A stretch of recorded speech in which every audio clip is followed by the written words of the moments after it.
समझ नहीं आ रहा अपने सैलरी इंक्रीमेंट का क्या करूं। बेटा इतना क्या सोच रहा है? अपने म्यूचुअल फंड्स के एसआईपी का टॉप अप करा ले। This is the right time. क्या? समझ में नहीं आया। बेटा इतना क्या सोच रहा है? अपने म्यूचुअल फंड्स का एसआईपी टॉपअप करा ले। This is the right time. अब समझा।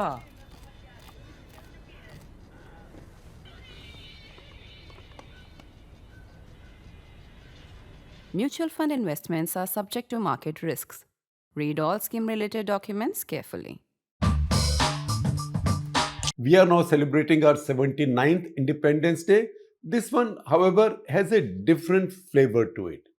Every year, on the eve of Independence Day, before Republic Day, Government of India, Army, Navy, Air Force, Coast Guard, BSF, CRPF, all the central paramilitary forces or central armed police forces, as those are called, Assam Rifles, and the police forces all get their honors, and wherever there is action, they get also their awards for gallantry. In peacetime, this is Ashok Chakra, Shaurya Chakra, Kirti Chakra, and President's Police Medal for gallantry. However, when there is action in the face of the enemy, the foreign enemy, then you have awards like Paramveer Chakra, Mahavir Chakra, Vir Chakra, onwards, and also Sena medals for the Army, Vayu Sena medals for the Air Force, Now Sena medals for the Navy, particularly for gallantry, and then mentioned in dispatches. These have this year made an appearance. That is the reason I said this Independence Day has a different flavor. So just as we were setting up, just as the President delivered her speech, on the eve of Independence Day, President Draupadi Murmu, just before that, Government of India released the gazetted list of the gallantry award winners. Now, we have a total of 15 Vir Chakras, 9 for the Air Force, 4 for the Army, and 2 for the Central Paramilitary Forces or Central Armed Police Forces under the Ministry of Home Affairs, that is BSF, CRP forces like that. Vir Chakra, as we know, is the third highest gallantry award in India after Paramveer Chakra and Mahavir Chakra. About the equivalent of which in Pakistan, I shall tell you something as we go along, but please let me talk about serious stuff right now. We'll crack jokes later. 58 Sena medals. Sena medals for gallantry. This is for the army. Of this, 2 are second Sena medals won by the same person. So that is described as Sena medal, bar to Sena medal or Sena medal with bar. 26 Vayu Sena medals for the Air Force. Again, Vayu Sena medal, gallantry, for gallantry. And 6 Now Sena medals also for gallantry. That is another 90 medals just below the Vir Chakras. That's a lot of medals given for about 3 days of fighting, or what we describe as 87 hours of fighting, a little over 3 days of fighting. For the senior commanders, there are 7 Sarvottam Yuddh Seva medals. These are medals that are given to top commanders in India in any modern army, because top commanders are not supposed to go out and fight directly. They don't pick up the rifles and go and fight, or they don't fire artillery guns. They don't go on fighter planes or planes to launch missiles on the enemy.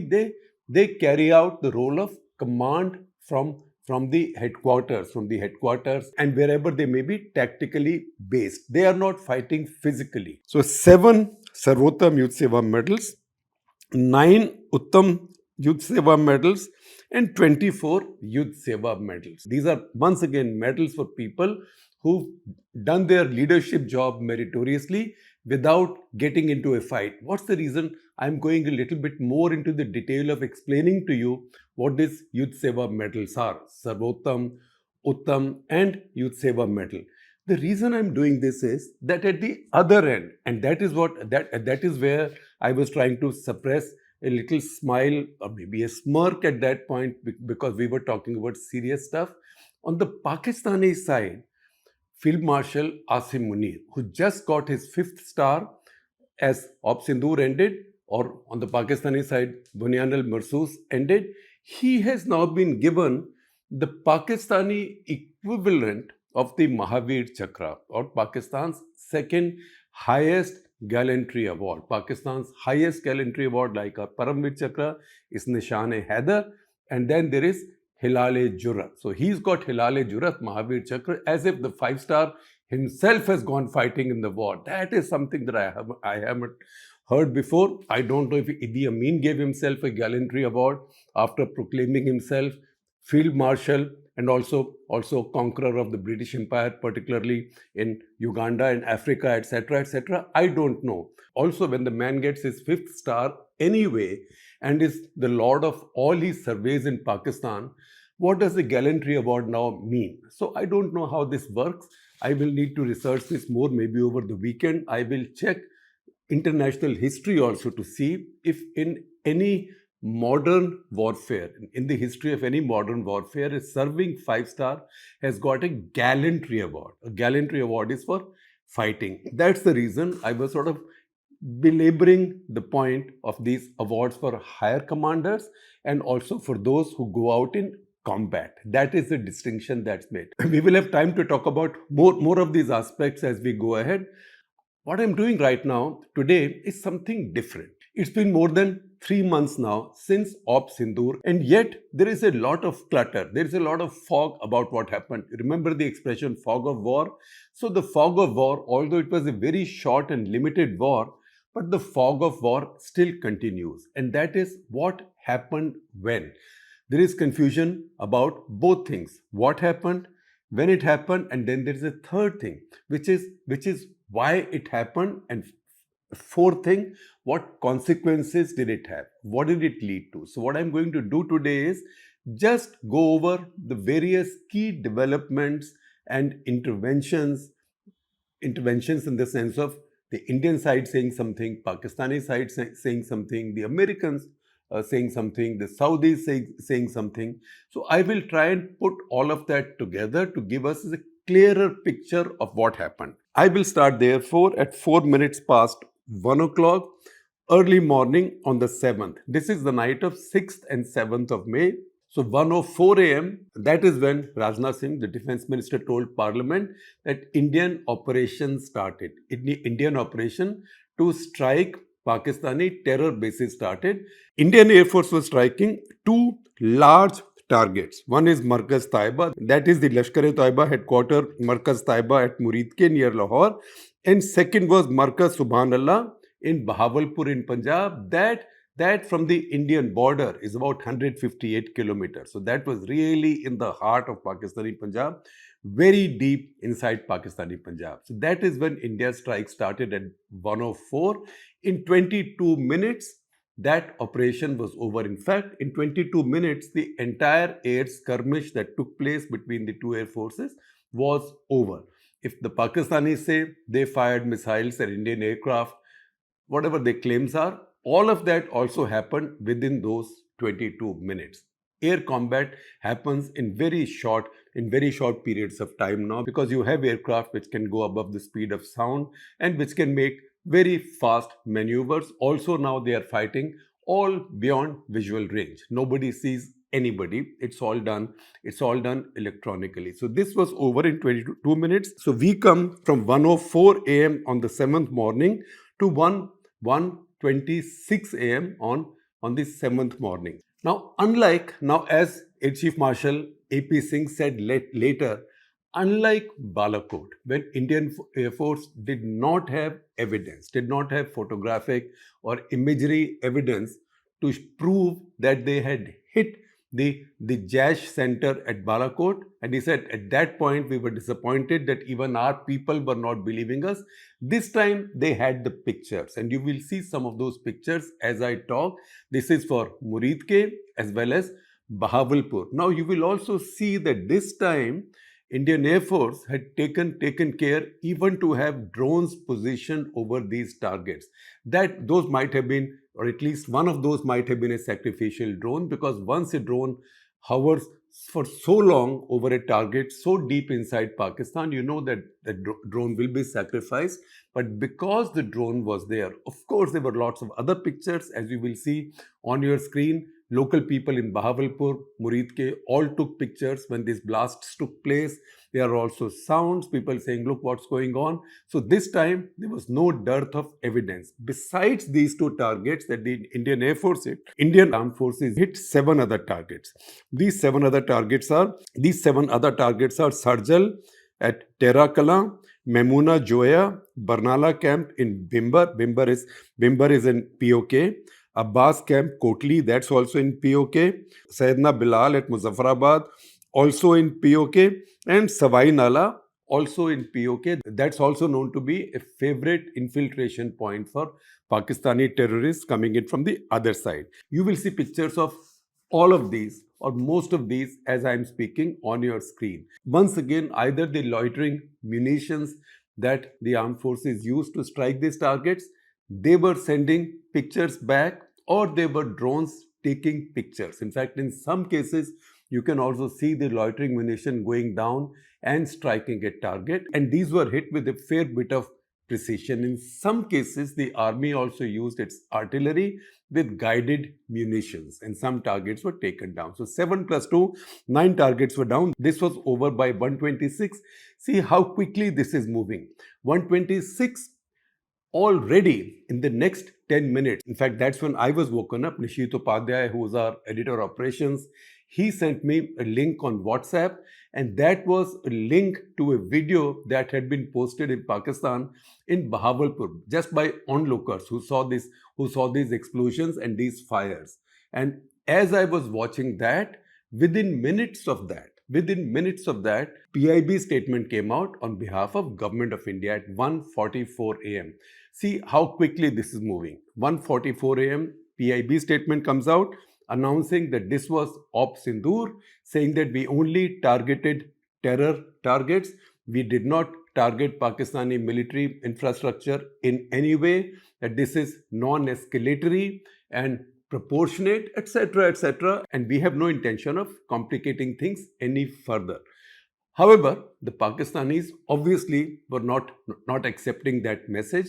At 5 past 2, once again within 21 minutes of the Indian statement and within exactly an hour of the first Indian strike, Lieutenant General Ahmad Sharif Chaudhry, DG ISPR, who became a very familiar figure after that, he called Pakistan TV and he spoke with them, and he said India has struck 3 places from the air, and the 3 places he mentioned were Bahawalpur, Kotli and Muzaffarabad.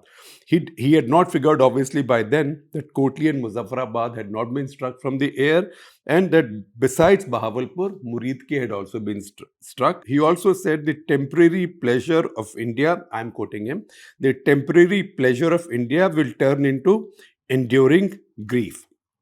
8:30 a.m. Now we are all watching what's happening at night. At 8:30 a.m., now this is 7th morning, 8:30 a.m., Pakistan's information minister is speaking on camera, and he says that India was forced to wave a white flag on the LOC and accept defeat. What that means is by that time, heavy artillery fire has started on the LOC, particularly in the Punch Rajouri area. Now we are on 7th May in daytime. The action started on 7th of May, 4 minutes past 1. Now we are well into the morning of 7th May.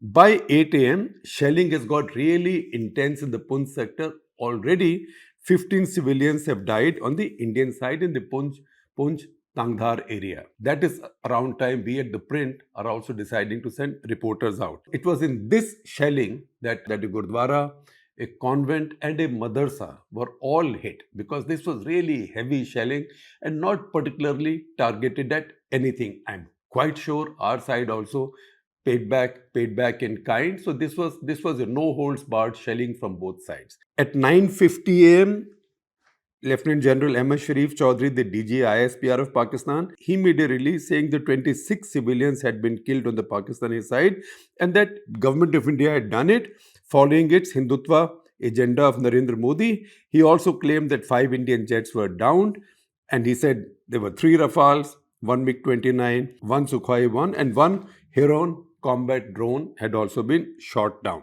Now I don't know which drone was being used to take pictures at Muridke and Bahawalpur, because that was quite a cheeky thing to do.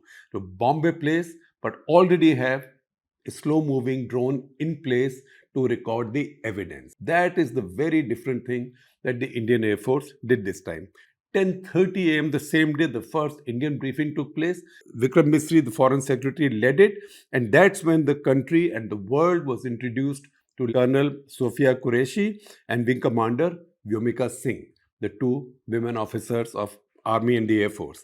Through the 7th, there was a relative quiet, barring the heavy artillery exchange on the line of control in the Poonch, Tangdhar, Rajouri area. It looks like that the commanders on both sides, the political leaders on both sides, were assessing the situation and planning their next steps. Then we go into later in the evening. Later in the evening at 10:10 p.m., Shehbaz Sharif gave an address to the nation, his nation, Pakistan, and he said that India will suffer the consequences, and he boasted that it took Pakistan only a few hours to bring India down to its knees. At 10:30 p.m., Pakistan again made a statement that India had hit the Neelam Jhelum power project. Neelam Jhelum power project these are projects on the same river. What is called as Kishan Ganga on the Indian side is called Neelam on the Pakistani side. It's a tributary of the Jhelum. So India has a project on their side, Pakistan has a project on their side. So Pakistan made this allegation. Immediate feeling on the Indian side was that maybe they are now going to target the Kishan Ganga project on the Indian side. They were trying to create an excuse, although it's quite well established that Neelam Jhelum power project wasn't hit. It wasn't targeted. It wasn't hit. At 12:30 a.m., which brings us to 8th of May now.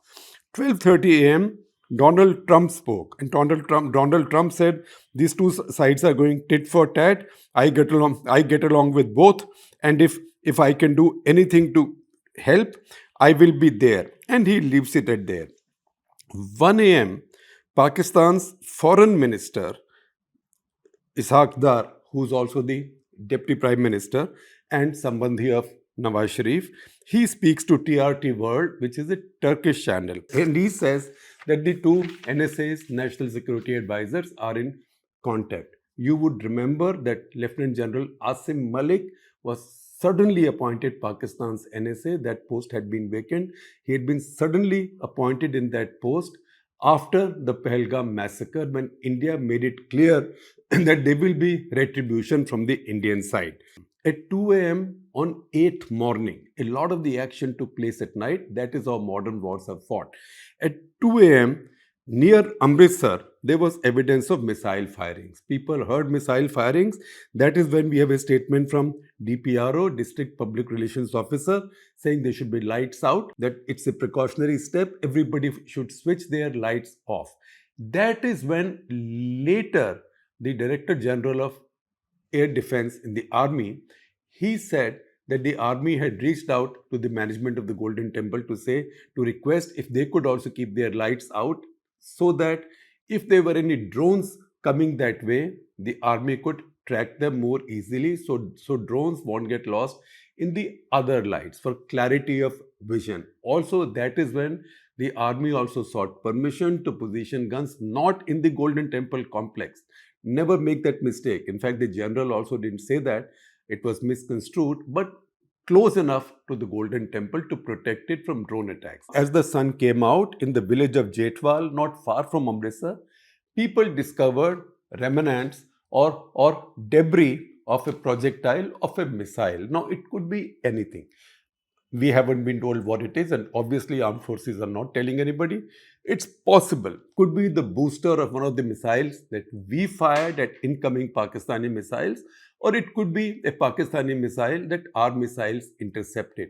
It is, however, now well understood that on this morning also, India did carry out some missile firings. In fact, if you see Snesh Alex Phillips's report from that day, that report says that S-400s were used for the first time. It is possible because Indian Air Force claims that they hit a large Pakistani aircraft really deep inside Pakistan. It could be an AWAC, an AEW aircraft, a Saab RAI, or it could be an ELINT, electronic intelligence aircraft. Those are big, those are slow moving, those are not very maneuverable. That's why they hang back very far as possible from your borders.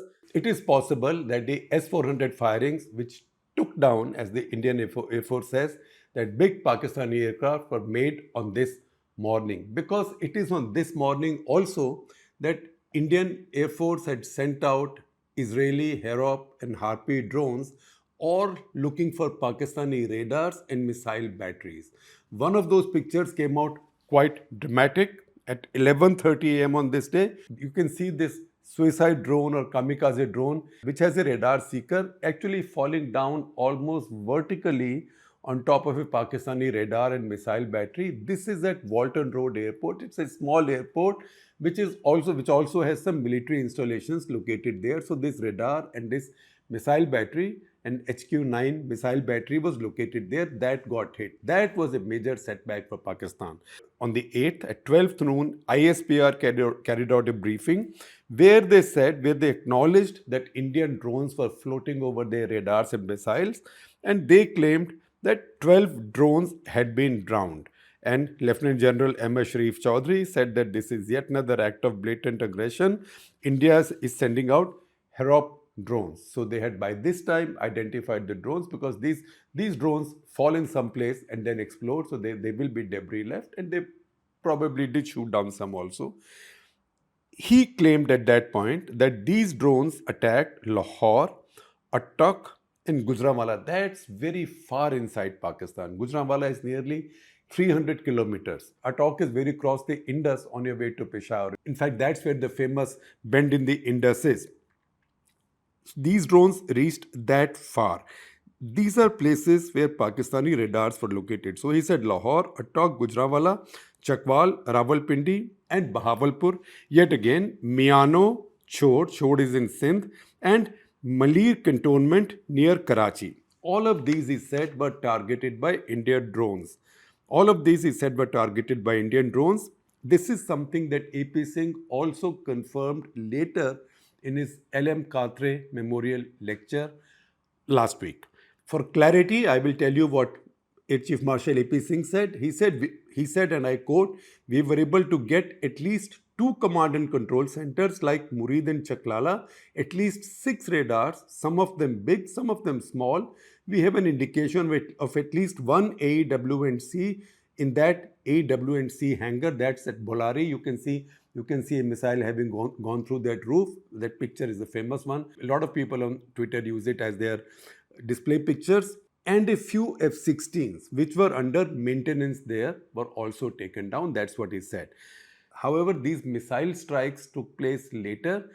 On the 8th, we are only talking of damage to some radar systems and some missile batteries with these Harop and Harpy drones. M.S. Sharif Chaudhry had also said that 4 military personnel were injured in these attacks. Those were at the Lahore radar and the MQ-9 battery at Walton Road Airport. That is not the main Lahore airport. That's a smaller airport, which is also used for recreational and business flying, but also has a military target there, which is often used for business or recreational flying. 2:15 p.m. again, DG ISPR spoke, and they said by this time they had taken down 25 Harop drones, and he said the enemy is, quote unquote, panicked by the loss of 5 jets and its personnel as well. At 5:30 p.m. that day was the India briefing. At the India briefing, it was said that Pakistan attempted to engage a number of military targets in North and Northwest India the previous night, the night of 7th and 8th. That is when we said those missile interceptions were seen over Amritsar. The Pakistan attempted to engage a number of military targets in North and Northwest India using drones and missiles, and the targets the Indian briefers mentioned were Avantipura, that's in Kashmir, near Pulwama, Avantipura, Srinagar, Jammu, Pathankot, Amritsar, Kapurthala, Nal in Rajasthan, Jalandhar has a big cantonment, Ludhiana, Adampur, the big air base, Bathinda, again a big air base as well as a cantonment, Chandigarh, Falodi in Rajasthan, Uttarlai also in Rajasthan, and Bhuj in Gujarat. That all these were targeted the previous night, and the Indian briefer said that everything was intercepted that came from the Pakistani side, all drones, all missiles, and now the pieces and debris were being examined, and that Indian drone operations were in response to this.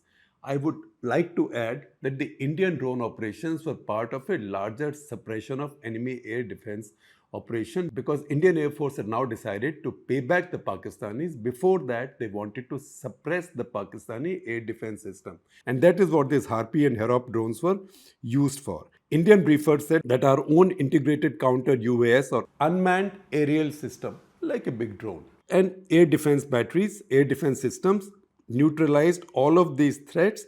And then they confirmed that this morning, 8th morning, India targeted air defense radars and systems across Pakistan, and they said we acted in the same domain as in suppression of air defense, and same intensity. And they also said that the Lahore air defense had been neutralized. I'm quoting them. Then we come to 6 p.m. on the 8th. On the 8th, 6 p.m., Ishaq Dar, the Pakistani foreign minister, he says Pakistan has the right to retaliate. Now, it looks like the Pakistanis are feeling a little bit hit. So he says Pakistan has the right to retaliate because last night, perhaps it needs clarification. We did not take escalatory mode or move. We only acted in self-defense.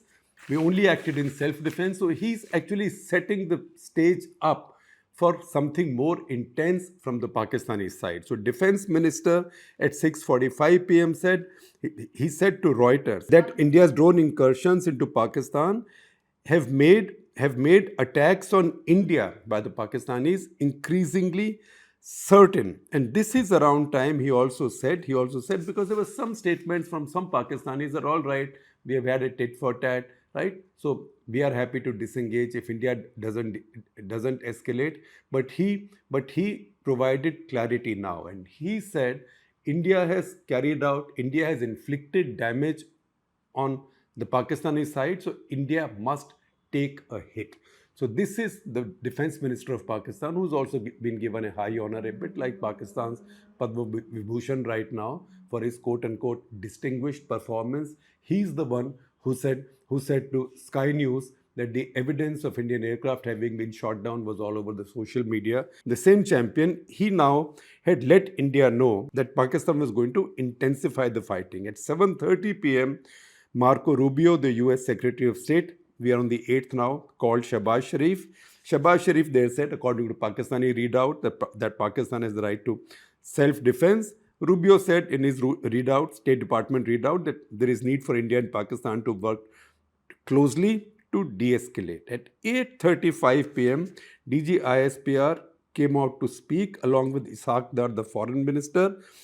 And there they said, and this is very loaded, they said Pakistan has never targeted any civilian populations in India, particularly in Punjab. So they are getting more and more obsessed with Punjab. They had indicated their interest in Punjab and the Sikhs the previous day also. Now is again saying that Pakistan has never targeted the civilian population in Punjab. And on the other hand, he accused India. He said that India fired 4 projectiles in Amritsar. One of these strayed into Pakistan and was neutralized there. The other 3 hit something. Now we don't know anything hitting anything in Amritsar on that day. So it's possible that the Pakistanis had fired these projectiles. These had been intercepted, and these interceptions were seen and heard by the people of Amritsar early morning that day. But Ahmed Sharif Chaudhry said that India had done this to incite anti-Sikh sentiments. Now, how do you incite anti-Sikh sentiments? By targeting the Sikhs. Even if you're targeting the Sikhs, I don't know. But that's what he said. And he said, we will never attack, he's saying that, civilian population, particularly the Sikh community. This kind of malicious use of projectiles can only be done by the Hindutva government of Narendra Modi. And then he goes on to say, in 21st century, because he knows that India will say that we fired nothing, he says, in 21st century, whether you admit it or not, all projectiles have a digital trace and signature, which means we can prove to the world that these were Indian projectiles. However, There were no projectiles fired from the Indian side because anybody would see it precisely for that reason, and no projectiles hit anything in Amritsar that day. Whatever was there was intercepted, and you can imagine that only the Indian side would intercept those projectiles. They had come from Pakistan. So around time this press conference was going on, a very heavy volley of loitering munitions and drones also came over Amritsar, and some of them hit some places here and there, including one in Jammu city in a crowded street. So Jammu was under very heavy attack. And 9:20 p.m. At 9:20 p.m. the Pakistanis came on camera once again, and now they said they are obsessed with the Sikhs. And now they said one Indian drone. They said we have shot down 29 other Indian drones, but one Indian drone had now been targeted at Nankana Sahib at the Gurdwara, and that had also been taken out. So once again, trying to instigate the Sikhs. At 10 p.m., Rubio calls Jaishankar on our side. At 10:11 p.m., 11 minutes after that call, Jammu, Pathankot, Udhampur are targeted with missiles and drones, all of which are neutralized. This was disclosed in a tweet by headquarters Integrated Defense Staff in India. 11 p.m., Tammy Bruce, the State Department spokesperson, one of the State Department spokespersons, says that Rubio has called both sides and urged de-escalation and, quote unquote, expressed support for a direct dialogue between India and Pakistan. At no point is America saying we are willing to mediate. They are saying we encourage a direct dialogue and de-escalation. India has said, on the other hand, both sides respond. India says what they are doing is basically fight terrorism. Pakistani said that they are settling scores over loss of civilian lives. Now we come to 9th May, 2:15 a.m. Pakistan Foreign Office at this hour denies attacks on 3 Indian air bases. Earlier, India had claimed that Pakistanis have tried to attack Jaisalmer, Srinagar, Pathankot. The Pakistani spokesperson said at this time at 2:15 a.m. on the 9th. So see this timestamps, 2:50 a.m. on the 9th, that this was reckless propaganda. No such thing has happened. At 2 a.m. the same night, just before the Pakistani spokesman came out, just 15 minutes before that, J.D. Vance had spoken to Fox. And speaking to Fox, he had said, we want to see de-escalation. And then I quote from him, he said, fundamentally, this is none of our business. We have nothing to do with American ability to control it. And that's when everybody thought that maybe Americans were washing their hands off the situation. At 8:15 a.m. the next morning, 8:15 a.m., now we are well into the 9th morning. After daybreak, 8:15 a.m., Rizwan Saeed was Pakistan's ambassador to the US.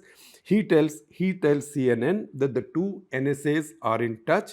At 1 p.m. on the 9th, Pakistani state media says that by this time, Pakistan has taken down 77 Indian drones, of which he says on May 8, 2029 drones were taken down, and now on May 9, another 48 drones were taken out, so a total of 77 drones were taken out. It's moving very fast. At 2:20 p.m., Pakistan Defense Minister Khwaja Asif, he speaks at the National Assembly, which is in session, and he said that these drones which had come from India, he had by now diagnosed what these drones were doing, although these drones had already carried out a fair bit of damage already.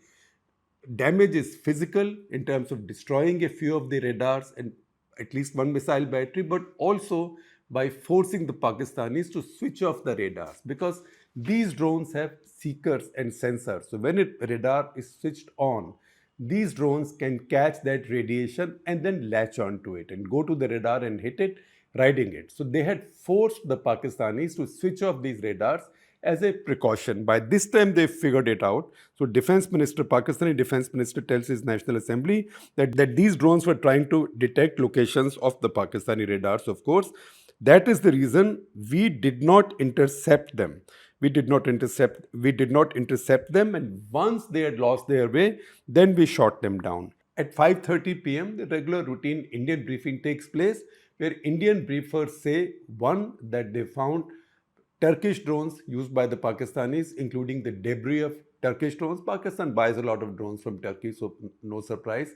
And also that an armed drone from Pakistan had tried to attack the Batinda military station. Batinda also has a big air base and had been taken out. At 8:15 p.m., Pakistan carries out a tri-service press conference led by the DGISPR, where they accuse India of all the usual things. And Air Vice Marshal Aurangzeb Ahmed, who is the operations chief of Pakistan Air Force, he does a show and tell where he claims that 5 Indian aircraft were shot down, and he tries to give some evidence. At 8 p.m. the same day, that evening also, you can see, if you would remember seeing on your TV screens these big swarms of Pakistani drones mixed with loitering munitions coming across into almost all of our border districts. One of those strikes a family in a street in Firozpur, where three members of the family are injured, of whom 2 die later. That's at 8 p.m. on the 9th. At 11:50 p.m. on the 9th, Ishaq Dar now speaks out, and he appreciates the Saudis' involvement in peacemaking. The Saudi Minister of State for Foreign Affairs, Abdul bin Ahmad Al Jubair, 12:15 a.m. Now we come to the most dramatic part of this engagement. The first dramatic part was at 22 minutes between 1:04 a.m. and 1:26 a.m. on the 7th morning. Now the night and the day of drama and big action, kinetic action begins. At 12:15 a.m., you see this video, and you will see this video on your screens, that there is the interception of a Pakistani missile, and it's a sizable Pakistani missile which is flying over Sirsa. It is not directed at Sirsa because it's not falling at Sirsa, because these missiles, once they start falling, then they become ballistic because then gravity also comes in. It is not falling. It's flying over Sirsa. It was widely guessed, because you can check out with telemetry where something is headed. It was widely presumed that was directed at some target in or around Delhi. That missile is intercepted by Indian anti-missile defenses, either an Akash battery or a Barak battery, or maybe an S-400 battery, I don't know. One of those batteries. That is a dramatic picture. You can see and more than see, hear that missile being intercepted, the explosion, and the birds and the peacocks at night are all startled, and they all start making a racket. That is something that the whole country saw, and that is something that the Indian Air Force also saw. And I think that is the time, I'm now making a presumption, that is the time that Indian Air Force was now given the clearance to go and pay back the Pakistanis for whatever they may have been doing so far. So Indian Air Force had been preparing. They had suppressed Pakistan's air defenses. Maybe they were waiting for a provocation. That provocation came with this. 12:15 Indian time, 12:45 Pakistan time. There is a half-hour time difference. It's very important to understand these timelines and these timestamps. At 1:30 a.m. the same night, that is just an hour and a quarter after this missile was intercepted over Sirsa, at 1:30 a.m., approximately around that time, 2 JF-17s appear on the Pakistani side, still deep inside Pakistan, and launch these C-400 missiles, hoping to target the S-400 batteries at Adampur. However, one was intercepted and one exploded in the fields. That crater is available for anybody to see. No S-400 was hit, although in the Pakistani gallantry awards now, 2 awards have been given to pilots who are credited with having carried out successful strikes against S-400 batteries. I can tell you that there is zero evidence that any S-400 missile battery was hit. That is also the reason that Narendra Modi, as soon as this ended, the next day he was at Adampur. He had an S-400 battery behind him, a radar van, and he had also been shown walking in and out of the radar truck. to prove to the world that that battery was intact, nothing had been hit. So this series of big attacks took place from Pakistan. The reason we have to understand all of this is that the Pakistanis later claimed that they had planned their Banyan al-Mursus only after the Fajr prayers in the morning. That will be at 4:02 a.m., the prayer time on that day, the Fajr prayer time that day in Pakistan, and they would have launched their attack after those prayers. That's what they said. However, this flurry of attacks will tell you, this flurry of very, very potent attacks, because this is also around time that a volley of Fateh missiles were launched at various targets in India, which were all taken down. I think which were all taken down or which were misdirected and did not hit anything of any consequence.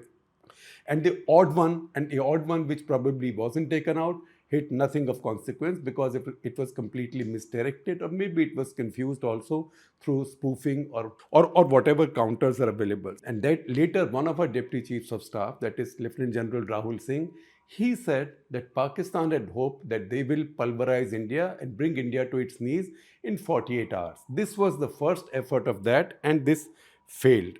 Once this had failed, the Pakistanis were up to something else. They were not done yet because they were going to fire more missiles, and they fired more missiles at 2 a.m. And I noticed it because I saw a tweet from Shashank Joshi, who's the defense editor of The Economist. None of us were sleeping those days or those nights. So I saw a tweet from him saying, what is this? What is the Pakistani general saying? And I quickly searched and I found the Pakistani general. That is Lieutenant General Ahmad Sharif Chaudhry, suo motu.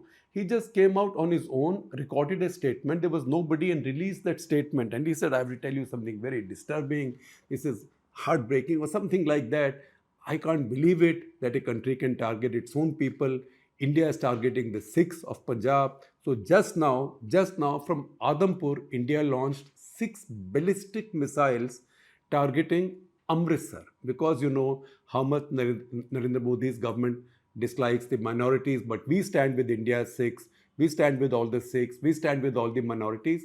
Translated, what that meant was that Pakistan had fired missiles in that direction, and they were now creating a cover. Those missiles, it's quite evident, were all intercepted, and maybe, as I said, if one wasn't intercepted, it fell in some fields or some place of no consequence.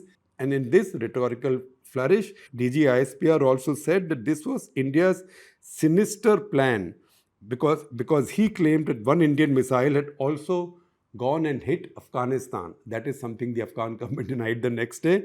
And this is India's sinister plan to push the region and beyond into havoc. He had just finished speaking, or maybe he was still in the process of speaking, when the first Indian attacks over Pakistani airbase took place. So once again, you can see pictures that came out of Pakistani bystanders or nearby villagers of the Noor Khan base being hit. Noor Khan is the base for Rawalpindi. It's next door to the Pakistani general headquarters. It's not far from the Pakistani nuclear command center. It's not far from where Pakistanis reputedly store some nuclear weapons, but India did not target that because the two countries have a treaty whereby they exchange the list of their nuclear locations, and they are treaty bound not to attack them. So this social media excitement that went on over the next several days, that was misplaced. That is something that India also repeatedly denied officially, that India did not target any nuclear storage. This sudden item number appearance or guest appearance that the DG ISPR made, this also followed minutes after the first Indian strikes over Noor Khan Air Base. That was hit, and also the bases at Murid, which is Chakwal, and Rafiki were hit in Shorecourt. DG ISPR said that India has targeted these bases and all of these are safe. So Pakistani action started at least 4 hours before the time of the Fajr prayer that morning, and Indian reply had also started the same morning, much before the Fajr prayer. Later, Shahbaz Sharif said that we had planned this Banyan al-Marsus. I was in my swimming pool and somebody came to me and said that India had attacked our air bases with BrahMos missiles. And later he said, हमारे सिपह सलार आसिम मुनीर बिल्कुल हिले नहीं, बिल्कुल घबराए नहीं, and he responded to it. I presume that's why he's given him Pakistan's second highest gallantry award, as if in combat. At 2:15 a.m., see how fast this night is moving. 2:15 a.m. in India, we can see the first visuals of Noor Khan Air Base burning, being hit and burning. Those are posted by local civilians in Pakistan. At 4:30 a.m., Pakistan says officially that they have launched Banyanum Marsoos. We are now on the 10th morning. 10th morning. This is the night of 9th and 10th, but we are now in the 10th morning. The Fajr prayer is over, and Pakistanis officially say that Banyanum Marsoos has started, and this is stated by Pakistan's Information Minister Ataullah Tarar. See his picture. This is around time that Indian defense correspondents, including Snehesh Alex Philip, and he calls me at that time saying that the Ministry of Defense has called. Looks like things have got really intense between India and Pakistan. MOD is going to hold a briefing at 5:45 a.m. So I'm going there. So everybody woke up. We woke everybody up because we wanted to know what's going on. At 5:45, however, that briefing did not take place, and the MOD told correspondents who had reached there that there will be a briefing at the regular time, which is 10:30 a.m. So it looks like whatever the Pakistanis had planned or directed at India or targeted India with, that danger was now gone. It had been successfully countered. At 7:30 a.m., that is not on the 10th morning, at 7:30 a.m., DG ISPR claimed that S-400 battery was hit in India at Adampur. At 8 a.m., Ishaq Dar spoke to GOTV in Pakistan. He said the operation that we started today, it will all end in some way. So he's trying to look for an off-ramp. It all depends on what India wants. Pakistan had no choice. I'm quoting him. Pakistan had no choice. Noor Khan, everything that they have done, we are taking revenge. So he's now acknowledging that their bases got attacked. At 8:42 a.m., Indian Army stated that Pakistanis had targeted at 5 a.m. the Khasa camp in Amritsar with multiple drones, and that all drones had been taken down. Now, while the fighting is going on, diplomacy is also going on. At 8:45 a.m. on the 10th, Rubio now by this time has figured who the boss is in Pakistan, so he calls Munir now. He's already spoken with Ishaq Dar and with Shahbaz Sharif. Now he calls General Munir, still General, because he knows who has the power in Pakistan. At 9:07, India issues a statement denying any damage by the JF-17s or by any other attackers to the S-400 batteries. India says everything is intact. Now, I do understand this is not something that's on the record, but it's something that's been written about by many people who were watching this closely. By 9:30 a.m., it looks like there's a request from the Pakistani side for another call, and maybe at this point, ceasefire is being requested. But it's my understanding that the Indian Air Force wanted a few more hours of action. And that time is bought by the Indian authorities, saying we'll find where the DGMO is. We'll set up time for a call. At 10:20 a.m., now Rubio calls Ishaq Dar on the other side. 10:45 is the Indian briefing. At the Indian briefing now, it is stated that Rafiqi, Murid, Chaklala, Rahim Yar Khan, Sukur, Chunya is where the radar is, and other radar sites at Pasroor, Sialkot, they've all been attacked. They've all been struck. At 11:40 now, Rubio calls Jai Shankar because Americans are also getting frantic now. It was a very busy day for Rubio as well. At 12:17, Ishaq Dar says that he's had a conversation with Saudi Foreign Minister Faisal bin Farhan, who asked him if Pakistan wants to continue the war or ceasefire, and he says if India ceases fire, it's okay by me. It's okay by us. We don't want to stretch this fighting. At 12:34, moving very fast, at 12:34, Defense Minister Khwaja Asif, the Pakistani Defense Minister, he says, and I quote from him, the nuclear option is not on the cards. And then he says at Noor Khan, nothing was hit except a car. Obviously, something was burning, so they had to say something was burning. He said it's a car. The Pakistanis now wanted a phone call, and at 12:37, this is Randhir Jaiswal, the Indian spokesperson of the MEA, he later said that at 12:37, India got an approach from the Pakistani High Commission in Delhi that Pakistani DGMO wanted to talk to the Indian DGMO, because what India was telling the Americans was, Rubio was, that look, we had said on the morning of the 7th that we don't want to escalate. We have carried out our attacks on terrorist sites. We have no fight. We have no fight with the Pakistani military. We were quite happy to close the chapter there. It's the Pakistanis who decided to drag it on. So if they want ceasefire, they have to call and ask for ceasefire. Those negotiations were going on. That is what probably the Pakistanis wanted in the morning of the 10th. But Indian Air Force wanted more time to complete the payback in a more visible manner. 12:37, Pakistan High Commission asked for a call again. And then at 3:30, this call took place. Ranveer Jaiswal's statement said it took place at 3:30 because he said the Pakistanis had some technical difficulties on their side in connecting this hotline. You know what that means. That's how diplomacy is done. Everything is done between the lines. Everything is said and done between the lines. At 3:30, the two sides decided on the ceasefire. At 3:35, the call took place and the two sides decided on the ceasefire. This is the story. However, neither the Indian side nor the Pakistani side announced after this call that they had agreed on a ceasefire. And that is the time that Donald Trump made use of, because it was in that period that he put out his tweet saying both sides have agreed to ceasefire, both sides have agreed on an immediate ceasefire, as if he had made it possible. And that had unintended consequences. Maybe on his part, he didn't imagine how complicated that will be. Maybe he did not understand because he doesn't have much of a South Asia team around him. So maybe he did not understand how that would make things difficult and complicated with India.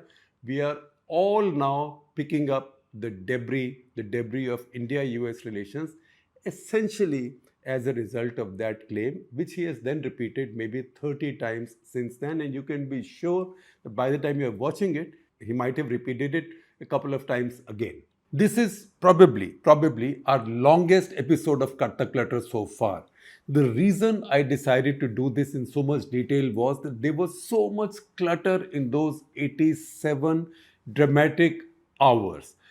So the idea was to give you as much clarity as possible. Please do tell me if I've been able to do that adequately. I will look for your comments, and thank you very much for enduring this for this long. That is especially to those of you brilliant people, wonderful people, patient people who are still watching it till the end.